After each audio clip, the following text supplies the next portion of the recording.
अस्सलाम वालेकुम, मैं हूँ राशिद नवाज़। आज मैं एक माँ जी के साथ मौजूद हूँ जिनको इनके बदबख्त बेटे ने अपनी बीवी के कहने पे छोड़ दिया। और ये माँ जी जो है, ये हमारी एक बहन है जो हमसे राब्ते में आई है। और ये उनको किसी मज़ार पे मिली है, जो मज़ार पे सोती हैं, वहीं रोडों पे खाती हैं, रोडों पे ही रहती हैं। तो अम्मा जी से रब्ता करने के बाद आज हम अम्मा जी को एक घर पे लेके आए किसी के, इनका वहाँ पे इंटरव्यू करने के लिए। तो अम्मा जी से आए जानते हैं इनकी ज़िंदगी के जो हालात हैं वो किस तरीके से गुजर रहे हैं। अस्सलाम वालेकुम। हाँ बेटा। अस्सलाम वालेकुम मामा। वालेकुम सलाम बेटा। क्या हाल है, ठीक हो? बस बेटा गुजर रही है, दुखों में गुजर रही है। दवाइयाँ खाती हूँ बेड पे से, कोई किसी का नहीं है। तो अम्मा, आपके बेटे ने आपको क्यों छोड़ दिया? मेरे बेटे ने बीवी के कहने पे छोड़ दिया। अच्छा। बीवी मारती थी, पीटती थी, बर्दाश्त नहीं होता था। तो बेटे ने कहा अम्मा तुम निकल जाओ। अच्छा, आपके बेटे की बीवी जो है वो आपको मारती थी? वो मारती थी। जब से मेरे मियाँ का इंतकाल हुआ मेरे साथ सख्ती करने लग गई थी। अच्छा, आपके शोहर के मरने के बाद वो आपके साथ सख्ती आपकी बहू करने लग गई, आपको मारने पीटने भी लग गई? बहुत मारती थी, अपना काम खुद करती थी, फिर भी उसके बावजूद भी ये हरकतें करती थी मेरे साथ। तो आपका शोहर उसे कुछ भी नहीं कहता था? शोहर क्या, मेरे बेटे का मेरे पर इल्ज़ाम तक लगा दिया था। बेटे का क्या इल्ज़ाम लगा दिया था? तो ये तुम्हारी यार नहीं है, तुम्हारी ये है वो है। तो बस इस्तग़फ़ार, मतलब माँ और बेटे पे इल्ज़ाम लगा दिया। हाँ, ये हुआ था मेरे साथ। देखें नाज़रीन, भाई ये परेशान होके निकल गई। फिर भाई मेरे अपनी इतनी बेगैरत मैं भी नहीं हूँ जो फिर ऐसी बहू के पास रहूँ जो मेरे पे इतना बड़ा इल्ज़ाम लगा दिया। बच्ची को लेके फिर निकल गई मैं। अब देखो माले वाले कब तक मुझे देंगे? एक दिन दे देंगे, 2 दिन दे देंगे, फिर परेशान। फिर मैं दवाइयाँ खाती हूँ, ब्लड प्रेशर की गोलियाँ खाती हूँ, 1-1 रुपए को बैठी रहती हूँ। तो मेरा मकसद ये है थोड़ा सा मेरा हो जाए, थोड़ा राशन बन जाए, थोड़े पैसे हो जाए तो मैं अपनी दवाइयों का भी करूँ, बच्ची का भी करूँ। बच्ची कोई छोटी नहीं थी जो पैसे मांगती है, परेशान हो जाती है बच्चे मेरे साथ। तो बेटा बिल्कुल भी नहीं पूछता अब? बेटा नहीं पूछता। तो ये जो छोटी बच्ची है आपके साथ, ये कौन है? ये मेरी पोती है। अच्छा, आपके बेटे की बेटी है? हाँ, इसको 1 दिन का था, मैंने इसको इसके दादा ने ले लिया था। क्यों? इसकी माँ दिमाग में सरफरीसी है। अच्छा। बच्चे इसको भी मारती थी, बेटे को, बच्ची को मारती थी। तो दादा ने इसके कहा तो इस बच्चे को मैं तुम्हें नहीं दूंगा। तो इसको समझो परवरिश मैंने करी है। बच्ची की परवरिश आप कर रही हैं? मैं कर रही हूँ और अब तक कर ही रही हूँ मैं। बच्ची पढ़ाया दादा ने, इसके कुरान पढ़ाया, उर्दू पढ़ा रही है। तो उनके दादा का इंतकाल हुआ कितना टाइम हो गया? उनको हो गया 4 साल हो गए उनको, अब 5वां लगने वाला है।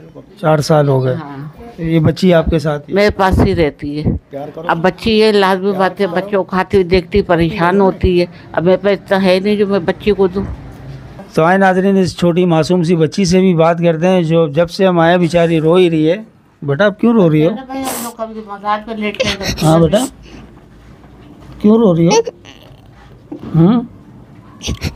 बात करो, सलाम दो करो। अस्सलाम वालेकुम।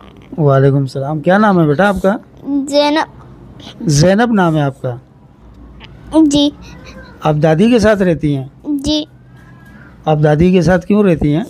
अब्बू छोड़ के चले गए। अब्बू आपको छोड़ के चले गए? जी।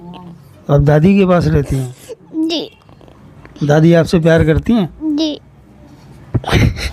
और आपकी अम्मी? अम्मी अब्बू के साथ चली गई छोड़ के। अम्मी अब्बू के साथ छोड़ के चली गई? जी।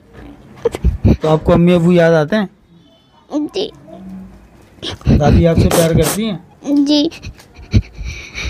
आपको दादी अच्छी लगती है अम्मी अब्बू? दादी। दादी अच्छी लगती है। आपकी बेटा तालीम कितनी है? कुरान पाक पढ़ी हूँ मैं। कुरान पाक पढ़ती हो? स्कूल नहीं पढ़ती हो? नहीं। स्कूल क्यों नहीं पढ़ती हो? दादी के पास पैसे नहीं होते। दादी के पास पैसे नहीं होते स्कूल पढ़ने के? जी। तो अगर कोई आपको पढ़ाए स्कूल तो आप स्कूल पढ़ोगी? जी। ना बेटा? जी। देखिए नाजरीन, बच्ची है, रो रही है और बता रही है कि मैं दादी से प्यार करती हूँ, माँ बाप ने छोड़ दिया मुझे, मैं दादी के साथ रहती हूँ। मदरसा पढ़ती है, स्कूल पढ़ना चाहती है, कह रही दादी के पास पैसे नहीं होते। तो बड़ी दर्द भरी इनकी दास्तान है, हमारी तो अपनी आंखें नम हो गई हैं। पप्पी ले लो ना। अम्मा जी, आप क्या पैगाम देना चाहेंगे अपने बेटे को? मैं बेटे को मैंने कर दिया, किसी कोई बेटा नहीं है, कोई बेटा नहीं है।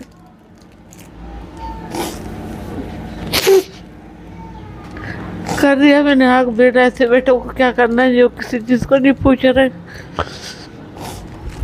जैसे मियाँ का इंतकाल हुआ है, बेटे क्या दे रहे हैं? कुछ भी तो नहीं दे रहा है। मोहल्ले वाले कब तक मेरे से सहारा देंगे? मेरे साथ तो बच्ची है, पढ़ना भी मांग रही है, खाने को भी मांगती है, अच्छा से अच्छा खाती है, अच्छा अच्छा बच्चों को देखती है, अच्छा से अच्छा मांग रही है, तो मैं कहाँ से करूँ? मैं तो खुद गरीब औरत हूँ, तो अपनी दवाई पूरी नहीं कर सकती हूँ, ब्लड प्रेशर की मरीज़ हूँ, हाथ पैरों में दर्द रहता है मेरे। प्यार करो, प्यार करो। आप कुछ कहना चाहेंगी अपने अब्बू से? नहीं अगर अब्बू आए आपको लेने, आप जाओगी? नहीं नहीं जाओगी, दादी के पास ही रहोगी? जी। तो नाज़रीन, जैसा कि अभी आपने इनकी ज़बानी, इनकी सारी दास्तान आपने सुनी, छोटी मासूम बच्ची की भी सुनी, ज़ैनब की, जो कहती है कि मैं स्कूल पढ़ना चाहती हूँ मगर मेरी दादी के पास पैसे नहीं हैं। मैं एक बार फिर अल्लाह से यही दुआ करूँगा कि अल्लाह ऐसी बदबख्त औलाद किसी को भी ना दे जैसी अल्लाह ताला ने इन्हें दी है। एक बूढ़ी माँ है, छोटी मासूम बच्ची है, अपनी बीवी के लिए इन दोनों को छोड़ दिया, बेयारो मददगार। तो हमारे देखने वालों से हमारी यही गुजारिश होगी कि आप इनकी कोई भी मदद करना चाहें तो बिल्कुल इनकी मदद करें, इनका साथ दें। अब बुढ़िया अम्मा है, उनकी ज़िंदगी कितने दिन की है, उसके बाद फिर इस छोटी बच्ची का क्या होगा? इस बच्ची की परवरिश कौन करेगा? इस बच्ची को कौन पालेगा? इस बच्ची को कौन पढ़ाएगा? कौन इसको अपने घर पे रखेगा? अभी तो चलो इसकी दादी ज़िंदा है, जो इसको मज़ारों पे भी अपने पास रखती है, रोडों पे भी अपने पास रखती है, खिलाती भी है, पिलाती भी है, मांगती भी है, हाथ भी फैलाती है। तो बस आपसे हमारी यही गुजारिश है कि इनकी बिल्कुल मदद करें और हर तरीके से इनकी मदद करें। अगर आप अम्मा जी से मिलना चाहें या इनके पास आना चाहें, इनकी कोई मदद करना चाहें, तो आप हमसे और इनसे बिल्कुल रब्ता कर सकते हैं। अल्लाह हाफ़िज़।